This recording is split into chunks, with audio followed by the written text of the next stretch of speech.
চিরদিনই তুমি যে আমার ধারাবাহিকের আর্যর বন্ধু কিঙ্কর চরিত্রটা নেগেটিভ নাকি পজিটিভ এখনো বুঝে উঠতে পারছেন না দর্শকরা। কিঙ্করই কি তবে আসল খলনায়ক? সেই উত্তর তো সময় দেবে। কিন্তু বাস্তবে এই মানুষটা আসলে কেমন জানেন? টলিপাড়ার অত্যন্ত পরিচিত মুখ, ছোট পর্দা থেকে বড় পর্দা চষে ফেলেছেন সর্বত্র।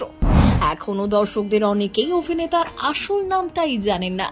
চেনেন বাস্তবে কিঙ্করের মনের মানুষকে? অভিনেতার বাড়িতে কে কে আছেন? কখনো বাবার চরিত্রে, কখনো আবার কাকার চরিত্রে। এই মানুষটার ব্যক্তিত্বই যেন আলাদা। পার্শ্ব চরিত্রে অভিনয় করলেও সকলের নজর কাড়েন তিনি। প্রায় 20 বছরেরও বেশি সময় ধরে ইন্ডাস্ট্রিতে রয়েছেন। অতি পরিচিত মুখ, দর্শকদের কাছে বরাবর ভালোবাসাই পেয়ে এসেছেন। অভিনেতার আসল নামটা দর্শকদের অনেকেই জানেন না, চরিত্রের নামেই বেশি পরিচিত তিনি। আসল নাম অভ্রজিৎ চট্টোপাধ্যায়। তবে আপনারা কেউ তাকে চেনেন অনুরাগের ছোঁয়ায় সূর্যের কাকা প্রতীক সেনগুপ্ত হিসেবে, আবার কেউ চেনেন 2 শালিকের বাবা হিসেবে। এখন তো তিনি আবার চিরদিনই তুমি যে আমার ধারাবাহিকে আর্যর বন্ধু কিঙ্কর। আচ্ছা, এই কিঙ্কর চরিত্রটা আসলে পজিটিভ নাকি নেগেটিভ বলুন তো? কি মনে হয় আপনাদের? আর্য আর অপুর মাঝে কাটা হয়ে দাঁড়িয়েছে কিঙ্কর। এই চরিত্রের অনেকগুলো শেড রয়েছে, পজিটিভ চরিত্র হোক বা নেগেটিভ। পর্দায় কি সাবলীল অভিনয় করেন মানুষটা? জানেন, অভ্রজিতের অভিনয় কেরিয়ারটা কিন্তু শুরু হয়েছিল থিয়েটার থেকে। একটা সময় চটিয়ে থিয়েটার করেছেন। পরিবারের উৎসাহ ও বন্ধুত্বের হাত ধরে তিনি প্রথমে থিয়েটারে যুক্ত হন। থিয়েটারের অভিজ্ঞতাকে কাজে লাগিয়ে তিনি বড় পর্দাতেও কাজ করতে শুরু করেন।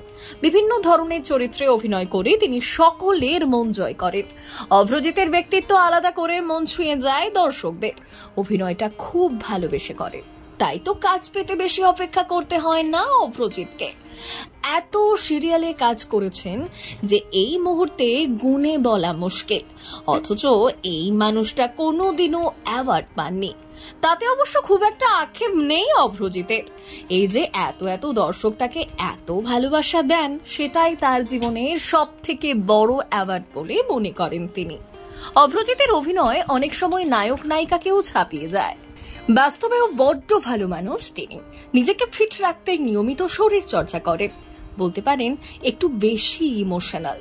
তাই তো চেঙ্গিস মুক্তির পর তার অনুরাগীরা যখন তার চরিত্র নিয়ে কোনো কমেন্ট করেননি, তখন অভিমানী অভ্রজিৎ পোস্ট করেছিলেন সোশ্যাল মিডিয়ায়। তবে চিরদিনই তুমি যে আমার ধারাবাহিকের কিঙ্কর চরিত্রটি পছন্দের অভ্রজিতের। আসলে এই চরিত্রে অনেকগুলো টুইস্ট রয়েছে। এই ধরনের চ্যালেঞ্জিং চরিত্র সব অভিনেতাদের কাছেই পছন্দের, কারণ এখানে নিজেকে অন্যভাবে আবিষ্কার করার একটা সুযোগ রয়েছে। সিরিয়ালে অবিবাহিত হলেও বাস্তবে কিন্তু অভ্রজিৎ এক ছেলের বাবা। 2022-এ বিয়ে করেছেন মনের মানুষ রিনিকা সাহাকে। তিনিও ইন্ডাস্ট্রির সঙ্গে যুক্ত, বাংলা ধারাবাহিকের সহকারী পরিচালক রিনিকা। দুজনের আলাপ কর্মক্ষেত্রেই, তারপর বাকি 5 জনের মতোই বন্ধুত্ব, প্রেম থেকে বিয়ের বছর ঘুরতেই বাবা হয়েছেন অভ্রজিৎ। রিনিকার সঙ্গে অবশ্য বয়সের পার্থক্যটা অনেক, তাতে কি মনের মিলটাই তো আসল। আচ্ছা, পর্দায় কিঙ্কর চরিত্রটা আপনাদের কেমন লাগছে? কি মনে হয়, কিঙ্করই কি ধারাবাহিকের আসল ভিলেন? জানাবেন কমেন্ট বক্সে। ব্যুরো রিপোর্ট, প্রথম বাংলা।